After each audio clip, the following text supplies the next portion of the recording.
बनावट सिम कार्डचा पुरवठा करून ऑनलाईन फ्रॉड करणारी टोळी अखेर गजाआड।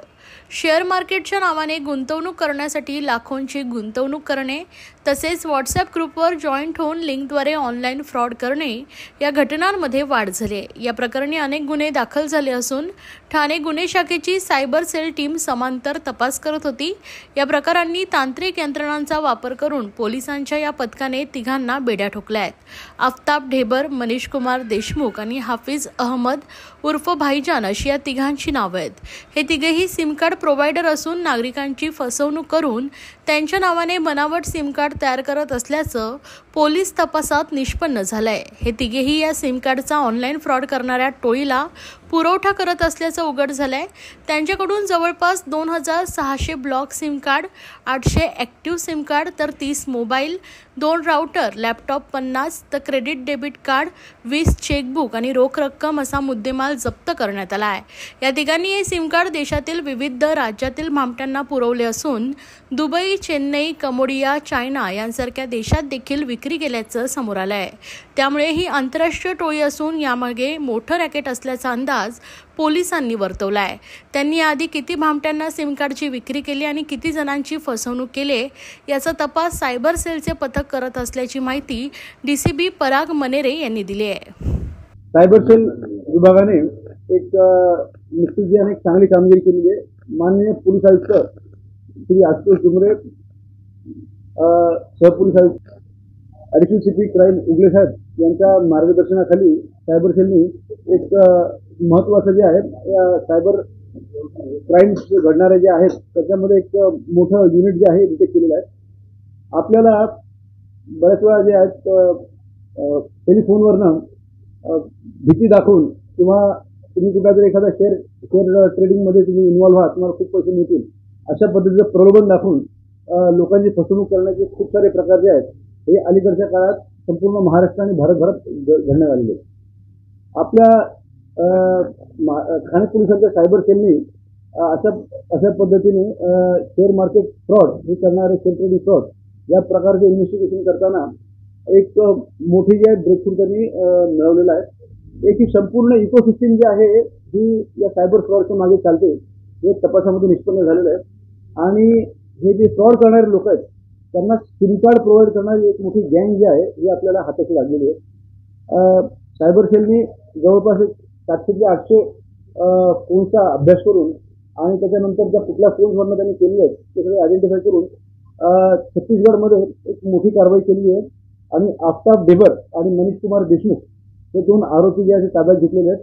तसेच दिल्लीमधून भाईजान उर्फ हाफिज अहमद या आरोपीला देखील ताब्यात घेतलेलं आहे।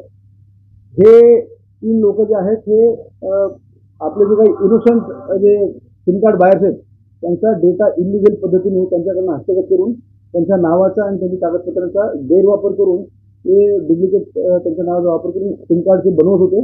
आणि हे अशा पद्धतीने सायबर फ्रॉड करण्यासाठी संपूर्ण देशभरात हे जे आहेत हे सिम कार्ड पाठवत होते। तपासामध्ये निष्पन्न झालेलं आहे की त्यांच्या ज्यावेळी रेड झाली त्यावेळी 800 ॲक्टिव्हेटेड सिम कार्ड हे आणि त्याच्यात व्हॉट्सॲप इनेबल्ड होते, व्हॉट्सॲप सुरू केलेलं होतं त्याच्यावर आणि त्यांचा वापर जो आहे तो आठवडाभरात सुरू झाला असता वेगवेगळ्या युनिटला पाठवून त्यांच्या। तर त्यांच्याकडून आपल्याला बरीच महत्त्वाची माहिती देखील आपल्याला मिळालेली आहे। सदरचे सिम कार्ड हे भारतभरात सर्व राज्यांमध्ये त्यांच्याकडनं पाठवले जात होते। त्यांचे जे काही हे ज्या टोळ्या ज्या ऑपरेट करतात त्यांच्याशी त्यांचे संपर्क आहेत आणि त्याचाही तपास चाललेला आहे। त्याच पद्धतीने भारताबरोबर दुबई, कंबोडिया आणि चायना या ठिकाणी देखील हे जे आहे ते सिम कार्ड पाठवत होते। कंबोडियामध्ये मध्यंतरी आपल्याला माहिती असेल अशा पद्धतीने काही जे भारतीय नागरिक जे आहेत त्यांना तिकडे डांबून ठेवून त्यांच्याकडून सायबर फ्रॉड करून घेतले जातात असे प्रकार जो आहे हा निदर्शनास आलेला आहे। तर यामध्ये खूप चांगली कारवाई जी आहे हे ठाणे आयुक्तालयाच्या सायबर सेलनी केलेली आहे आणि ह्याच्यात अधिक तपास चालू आहे। ही संपूर्ण कशी होती, लोकांना कसं घडवायचं, सिम कार्ड घ्यायचं, स्कॅन कसं करायचं? म्हणजे सर्वसामान्य नागरिक ज्यावेळी त्यांनी सिम कार्ड विकत घेतात तर त्यावेळी सिम कार्ड प्रोव्हायडर जे आहेत हे म्हणजे गैरमार्गाने त्यांचे 2-3 वेळा त्यांचे डिटेल्स घेत होते। त्यांच्या हाताचा ठसा एकदा न घेता 2-3 वेळा घेत होते आणि त्यांच्या नावावर मल्टिपल सिम जनरेट करत होते असं प्राथमिक तपासात निदर्शनास आलेलं आहे।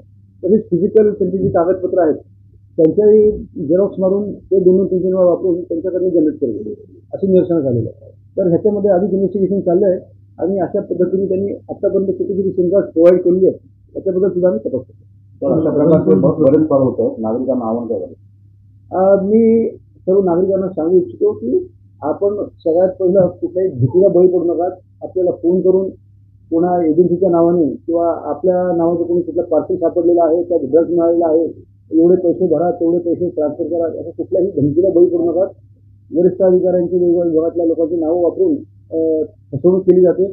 त्याच पद्धतीने पैशाची लालूच दाखवून एखाद्या शेअर ट्रेडिंग व्हॉट्सअप ग्रुपमध्ये आपल्याला इन्क्लूड केलं जातं, टिप दिलं जातं आणि आपण खूप पैसे कमवा थोड्या अवधीत असा आपल्याला आश्वासन केलं जातं, लालच दिली जाते आणि आपल्या सगळे पैसे जे ते काढून घेतो. त्यामुळे अशा कुठल्याही प्रलोभनाला बळी पडू नये आणि आपल्याला हे जे आहे असं कुठल्याही संशय आल्यास आपण ताबडतोब जे आहे लोकल पोलीस स्टेशनला संपर्क साधावा. अगरनीय करून आपल्या हाताने आपल्या नावाची जी सिम कार्ड रिसिव्ह आहे त्याला साईट वगैरे कुठला आहे त्याची माहिती कशी लोकांना.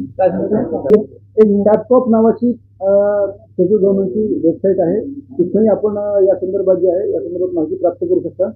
त्याच पद्धतीने आपण लोकल सर्व्हिस प्रोव्हायडर जे आहेत त्यांच्या सेंटरला जाऊन आपल्या नावावर त्या एअरटेल किंवा वोडाफोन किंवा बाकी जे सिम कार्ड इश्यू झालेली आहेत त्याची माहिती प्राप्त करू.